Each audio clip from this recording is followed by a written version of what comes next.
Hello दोस्तों, तो स्वागत है आपके यूट्यूब चैनल कितना सीखा पा। तो आज हम यूनिवर्सल लॉ ऑफ ग्रेविटेशन इस वीडियो में डिस्कस करेंगे। तो आइए स्टार्ट करते हैं हम।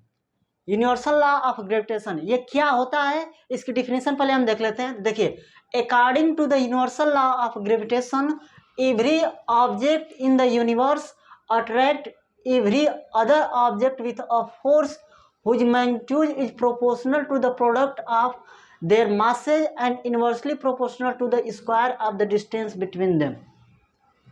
इसका सीधा सा कंसेप्ट यही है कि इस ब्रह्मांड में किसी दो बॉडी के बीच जो अट्रैक्टिव फोर्स लग रहा है, अगर उन दोनों बॉडी के मास का प्रोडक्ट ले लें और उनके बीच जो डिस्टेंस है उसका अगर स्क्वायर कर दें तो ये क्या हो जाएगा, डायरेक्टली प्रोपोर्शनल हो जाएगा। तो मास के डायरेक्टली प्रोपोर्शनल है और radius of distance between two of body उसके क्या है, इनवर्सली प्रोपोर्शनल है। तो यही यूनिवर्सल ऑफ ग्रेविटेशन कहता है कि इस ब्रह्मांड में दो ऑब्जेक्ट के बीच जो अट्रैक्टिव फोर्स होगा वो क्या होगा, प्रोडक्ट ऑफ मास के प्रोपोर्शनल होगा और इनवर्सली प्रोपोर्शनल किसके होगा, square of the distance between them. तो देखिए एफ या प्रोपोर्शनलिटी कांस्टेंट को हम हटाते हैं तो क्या लिखता है, कैपिटल जी। तो F is equal to G m1 m2 upon में आर स्क्वायर। तो ये एफ क्या है, ये ग्रेविटेशनल फोर्स है। ये क्या है, एफ क्या है, ग्रेविटेशनल फोर्स है। आइए, ये कैपिटल जी क्या है, ये universal law of gravitation constant है। ये क्या है, ये कैपिटल जी क्या है, universal law of gravitation constant. कुल मिलाकर आप क्या कहिए, इसको ग्रेविटेशन कांस्टेंट कहिए। इसको क्या बोलेंगे, ग्रेविटेशन कांस्टेंट। m1 m2 क्या है, ये मासेज है दो बॉडी के। और जैसे इसको हम थोड़ा इस तरह कर दे रहे हैं, ये m1 हो गया और ये क्या हो गया, m2 हो गया। तो इनके बीच मानिए कोई r डिस्टेंस की दूरी है, तो वही। तो इन दोनों मासों का प्रोडक्ट और इनके बीच जो डिस्टेंस है उसका स्क्वायर कर देंगे तो यह एफ के क्या आ जाएगा, डायरेक्टली प्रोपोर्शनल हो जाएगा। तो मास डायरेक्टली प्रोपोर्शनल होता है और रेडियस क्या होता है, इनवर्सली प्रोपोर्शनल। अगर रेडियस का स्क्वायर कर देंगे तो क्या हो जाएगा, इनवर्सली प्रोपोर्शनल हो जाएगा।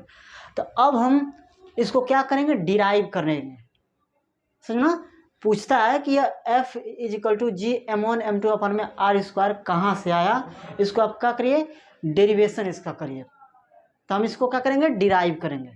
समझना,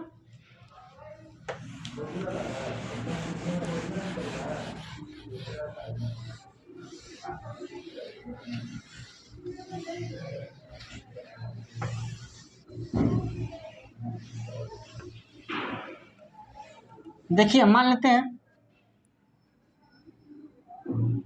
कोई बॉडी ए है और कोई बॉडी बी है और इस बॉडी का मास क्या है, m1 है और इस बॉडी का मास क्या है, m2 है। अब देखिए ये सेंटर है, यहाँ पे मान लीजिए इनके बीच की जो दूरी है वो कितनी है, r मान लीजिए, हो गया ना। आप ये लिखेंगे, सुनो क्या लिखेंगे, let two bodies which have mass m1 and m2 and distance between two them is r। ये लिखेंगे आप, तो लिख लीजिएगा। अब मैं यहाँ से, चलिए मैं लिख देता हूँ, लेट टू बॉडीज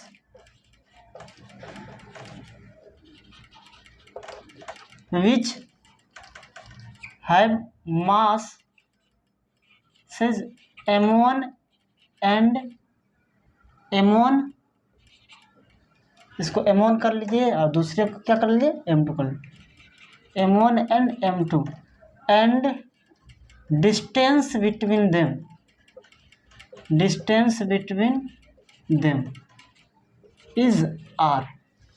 सही ना, दो बॉडीज माने एक का मास m1 है, दूसरे का मास m2 है। इन दोनों के बीच कितना है, r डिस्टेंस दूरी है, हो गया ना। अब यहाँ से देखिए, अब ये देखिए इनके बीच जो फोर्स लगता है वो सेंट्रल होता है, लीनियर होता है, एकदम एक रेखा में होता है। सुनो, अब देखिए ये ए है तो ये FAB हो गया। अब ये इसका मतलब समझिए, FAB का मतलब क्या होता है और FBA का मतलब क्या होता है। देखिए A body experience of force due to gravitational attraction of body B। ये A बॉडी जो है ये इसके ग्रेविटेशनल अट्रैक्शन का जो फोर्स अनुभव करता है उसी को क्या बोलते हैं, FAB। तो देखिए A experience of force due to gravitational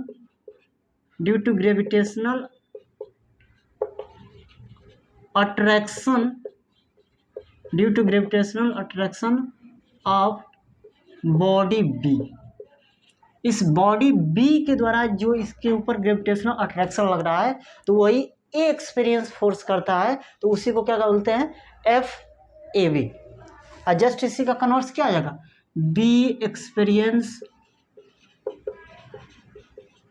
of force due to gravitational attraction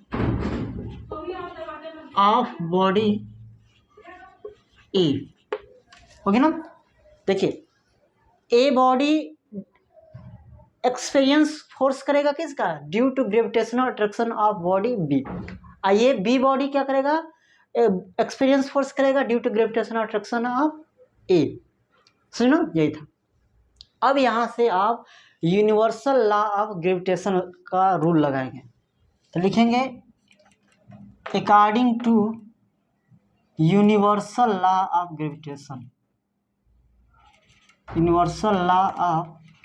gravitation, देखिए क्या होगा। तो इनके बीच जो फोर्स लग रहा है, देखिए ये FAB ये दोनों का मैग्नीट्यूड बराबर होगा। दोनों का मैग्नीट्यूड क्या होगा, बराबर होगा। तो आप इसको क्या मान लीजिए, F मान लीजिए। ये ध्यान दीजिए इन दोनों का जो मैग्नीट्यूड होगा ये बराबर होगा। सुनो तो इनके बराबर हम कोई एक फोर्स ले लेते हैं ये वाला। तो देखिए ये फोर्स क्या आ जाएगा, ये force directly proportional to M1 and M2। This is equation first. Okay ना। ये जो according to universal law of gravitation every body occurs in the universe, the product of their masses is directly proportional to the magnitude of force।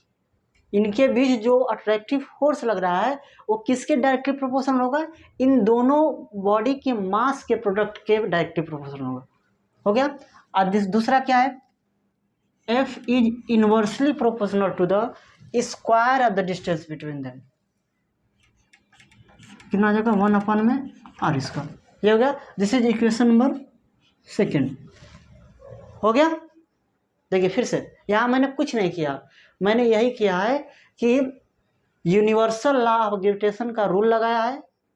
Universal law of gravitation वही होता है कि देखिए क्या बताए थे, इन दोनों बॉडी का जो मास है उनका प्रोडक्ट इनके बीच जो अट्रैक्टिव फोर्स के क्या होगा, डायरेक्टली प्रोपोर्शनल होगा। और इन दोनों के बीच को जो डिस्टेंस है वो अगर उसका स्क्वायर हम कर देंगे तो ये इसके क्या हो जाएगा, इनवर्सली प्रोपोर्शनल हो जाएगा फोर्स के। हो गया ना। अब देखिए on combining equation first and second लिखेंगे, on combining equation first and second. तो देखिए देन वी गेट क्या पाएंगे हम, F is directly proportional to M1 M2 upon में r²। हो गया ना। F is directly proportional to M1 M2 upon में r²। अब यही जो प्रोपोर्शनलिटी कांस्टेंट को हटाते हैं तो हम कैपिटल G लिखते हैं।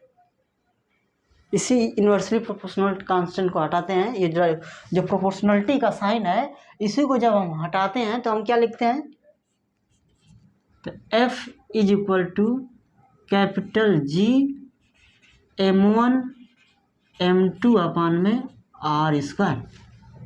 हो गया।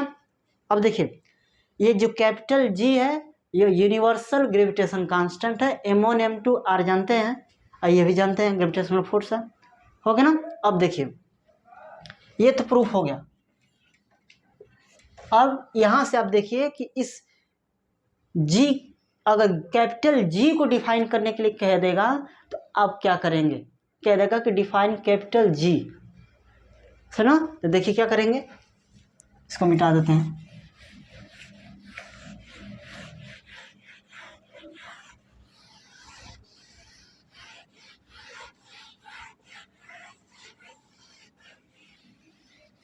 देखिए अगर m1 और m2 बराबर r ले लें और ये कितना हो जाए 1 हो जाए, 1 मीटर हो जाए।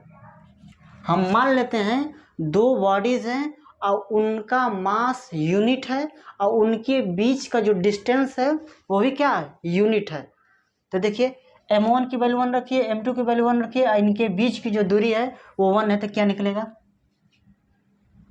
F is equal to G 1 into 1 upon में 1, तो F is equal to G. यहाँ से एक अच्छी चीज़ निकल कर आ रही है, कैपिटल जी की न्यूमेरिकल वैल्यू, कैपिटल जी की न्यूमेरिकल वैल्यू क्या होगी, अगर कोई दो बॉडीज हैं जिनका मास यूनिट है और उनके बीच की जो डिस्टेंस है वो भी यूनिट है, तो उनके बीच जो अट्रैक्टिव फोर्स होगा वही कैपिटल जी की न्यूमेरिकल वैल्यू होगी, वही कैपिटल जी की क्या होगी, न्यूमेरिकल वैल्यू होगी, समझो ना। अब देखिए अब इसका यूनिट देख लें, देखिए व्हाट इज यूनिट, इसकी यूनिट क्या है, समझो ना। अब इसकी यूनिट क्या है ये देख लेते हैं, तो SI unit of G, SI unit of capital G, okay ना।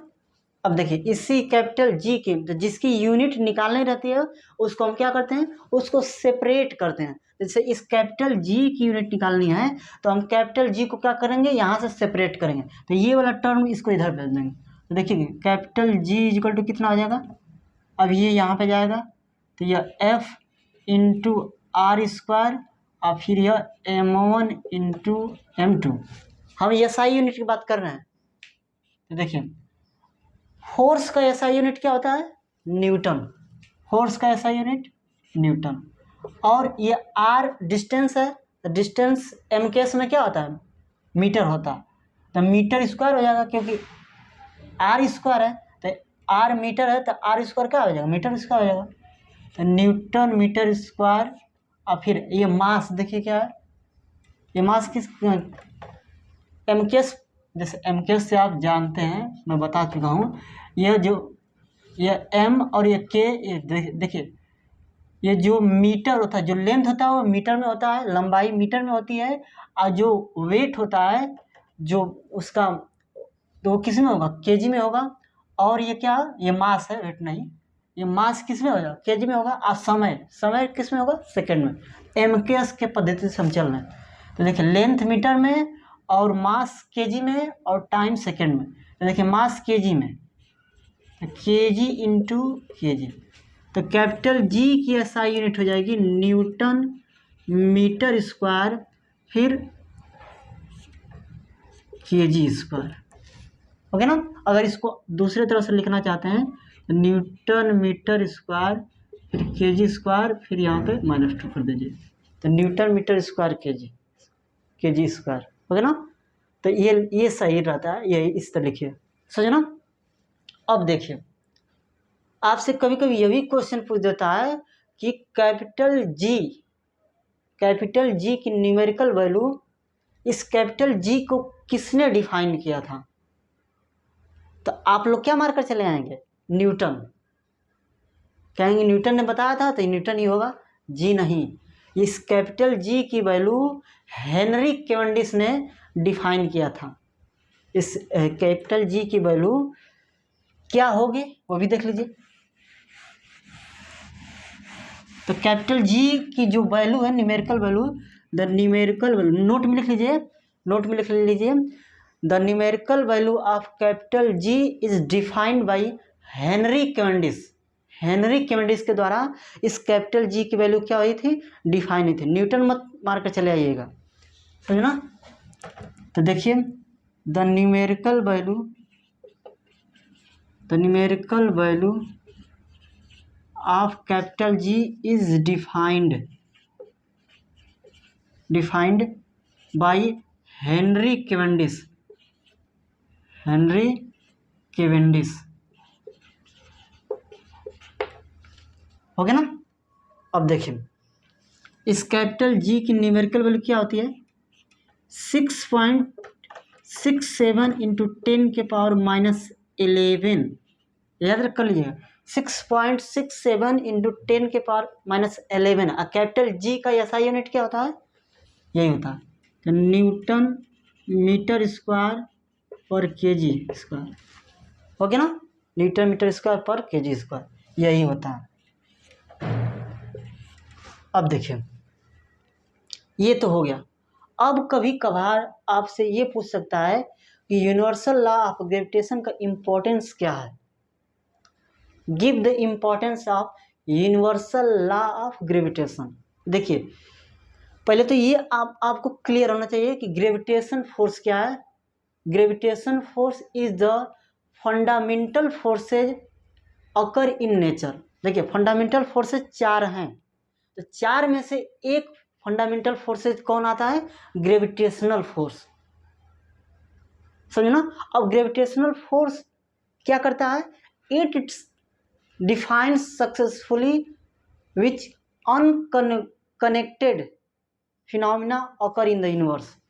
कह रहा है कि यह एकदम भली भांति डिफाइन कर देता है जो इस ब्रह्मांड में अनकनेक्टेड इवेंट हो रहे हैं, जिसको आप बिलीव करते थे। जैसे अर्थ के चारों तरफ एटमॉस्फेयर है, इसका कोई कनेक्शन नहीं ना है, तो ये इसको कौन डिफाइन कर दिया, यूनिवर्सल लॉ ऑफ ग्रेविटेशन। इनके बीच जो अट्रैक्टिव फोर्स लग रहा है, इसी के कारण इनकी स्टेबिलिटी क्या हुई है, बनी हुई है।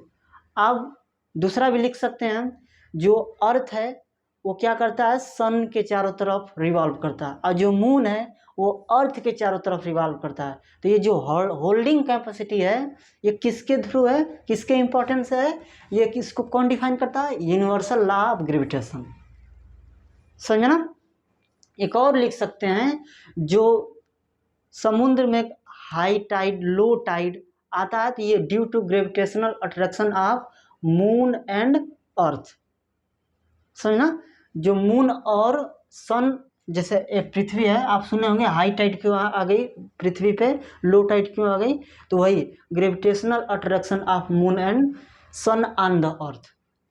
मून इधर से खींचता है, सन उधर से खींचता है, इसीलिए उनका हाई टाइड लो टाइड इस तरह बनता रहता है, समझना।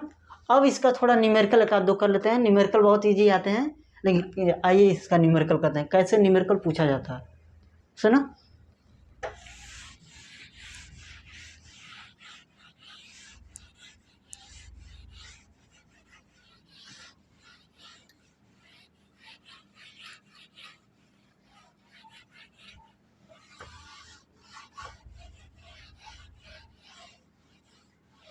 देखिए if two bodies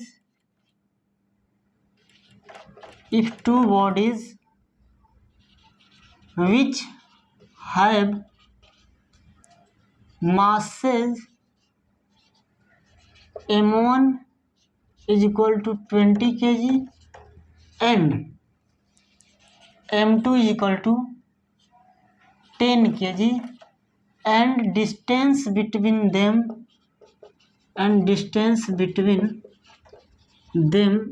is 10 metre, तो फाइंड ग्रेविटेशनल फोर्स। यही आपसे क्वेश्चन पूछ रहा है कि इन दोनों के बीच ग्रेविटेशनल फोर्स क्या हो। तो देखिए कोई बॉडी ए है और कोई बॉडी बी है, इसका मास कितना है m1 का, और इस m2 का मास, m1 का मास कितना है 20 है और m2 का मास कितना है 10 है, और इनके बीच की जो दूरी है वो कितना है 10 मीटर है। तो इनके बीच अट्रैक्टिव फोर्स कितना होगा यही निकालना। ऐसे ही इजी क्वेश्चन आएंगे इसमें। तो देखिए, we know that F is equal to G m1m2 upon में R स्क्वायर। देखिए, न्यूमेरिकल लगाने का सबसे अच्छा मेथड है, जो क्वेश्चन में गिवन है उसको आप क्या कर ले, लिख लीजिए। तो देखिए, m1 की वैल्यू कितनी है, m1 की वैल्यू 20 kg है, m2 की वैल्यू कितनी है 10 kg है, और इनके बीच R की वैल्यू कितनी है 10 मीटर है। देखिए, तो कैपिटल G की वैल्यू आपको पता है क्या है, 6.67 इंटू 10 के पावर -11 न्यूटन मीटर स्क्वायर पर kg स्क्वायर, हो गया ना, ये है। अब देखिए, रख लीजिए ये वैल्यू, तो 6.67 इंटू 10 के पावर -11, और m1 की वैल्यू कितनी है 20 है, m2 की वैल्यू कितनी है 10 है, और इनके बीच r स्क्वायर की वैल्यू कितनी है 10 है, तो 10 इंटू 10। देखिए, ये कैंसिल आउट, ये और ये कैंसिल आउट। अब इसका इसमें मल्टीप्लाई कर दीजिए, तो 2 7 या 14 और 2 6 जा 12, आई कैरी 1 13, और 2 6 जा 12, आई कैरी 1 13, पॉइंट इतने पे है, हो गया। इतना न्यूटन फोर्स इनके बीच अट्रैक्टिव फोर्स लगेगा, समझे ना। तो दैट्स ऑल, थैंक यू।